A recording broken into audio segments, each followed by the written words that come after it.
भगवत गीता सुनने से पहले हमें ये जानना चाहिए कि भगवत गीता की रचना क्यों हुई। आज से करीबन 5000 साल पूर्व महाभारत के युद्ध में भगवान श्री कृष्ण ने अर्जुन को गीता कही थी।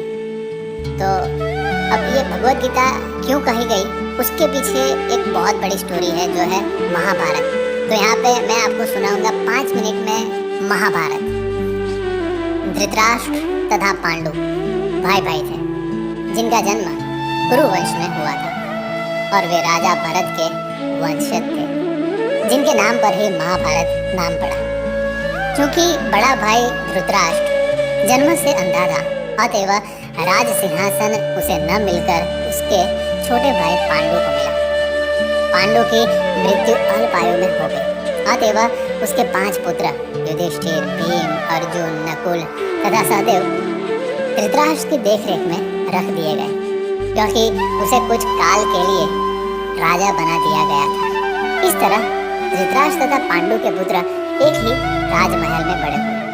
दोनों ही को गुरु द्रोण द्वारा सैन्य कला का प्रशिक्षण दिया गया और पूज्य भीष्म पितामह उनके परामर्शदाता थे। तथापि धृतराष्ट्र के पुत्र, विशेषतः सबसे बड़ा पुत्र दुर्योधन, पांडवों से घृणा और ईर्ष्या करता था।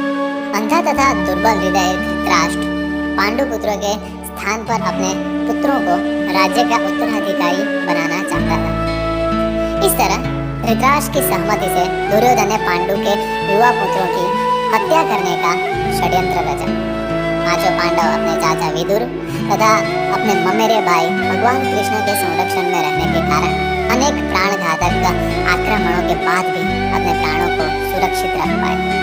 भगवान कृष्ण कोई सामान्य व्यक्ति नहीं, अपितु साक्षात परम ईश्वर, जिन्होंने इस धराधाम में अवतार लिया था और अब एक समकालीन राजकुमार की भूमिका निभा रहे थे।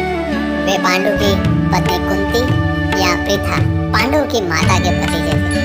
इस तरह संबंधी के रूप में तथा धर्म के शाश्वत पालक होने के कारण वे धर्मपरायण पांडु पुत्रों का पक्ष लेते रहे और उनकी रक्षा करते रहे। किंतु अंततः चतुर दुर्योधन ने पांडवों को युद्ध क्रीड़ा के लिए ललकारा। उस निर्णायक स्पर्धा में दुर्योधन तथा उसके भाइयों ने पांडवों की सती पत्नी द्रौपदी पर अधिकार प्राप्त कर लिया और फिर उसे राजाओं तथा राजकुमारों की सभा के मध्य निर्वस्त्र करने का प्रयास किया। कृष्ण के दिव्य हस्तक्षेप से उसकी रक्षा हो सकी। उस युद्ध क्रीड़ा में छल के प्रयोग के कारण पांडवों की हार तथा उन्हें अपने राज्य से वंचित होना पड़ा और 13 वर्ष तक वनवास के लिए जाना पड़ा। वनवास से लौटकर पांडवों ने धर्मसम्मत विधि से दुर्योधन से अपना राज्य मांगा, किंतु उसने देने से इनकार कर दिया। क्षत्रियों के शास्त्रोनुमोदित कर्तव्य को पूर्ण करने के लिए 5 पांडवों ने अंत में अपना पूरा राज्य न मांगकर केवल 5 गांवों की मांग की। किंतु दुर्योधन सुई की नोक पर भी भूमि देने के लिए सहमत था।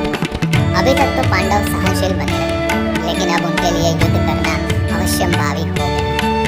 विश्व भर के राजकुमारों में से कुछ धृतराष्ट्र के पुत्रों के पक्ष में थे तो कुछ पांडवों के पक्ष में। उस समय कृष्ण स्वयं पांडु पुत्रों के संदेशावाहक बनकर शांति का संदेश लेकर धृतराष्ट्र की राजसभा में गए। जब उनकी याचना अस्वीकृत हो गई तो युद्ध निश्चित था।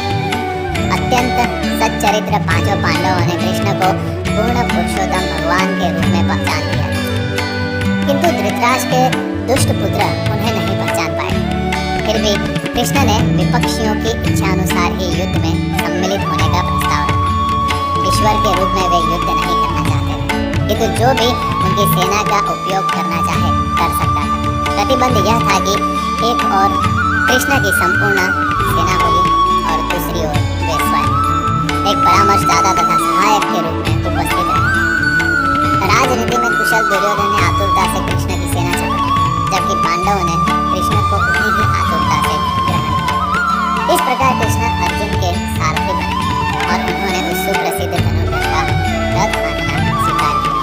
इस तरह हम उस बिंदु तक पहुंच जाते हैं जहां से भगवत गीता का शुभारंभ होता है। दोनों ओर की सेनाएं युद्ध के लिए तैयार खड़ी हैं और धृतराष्ट्र अपने सचिव संजय से पूछ रहा है कि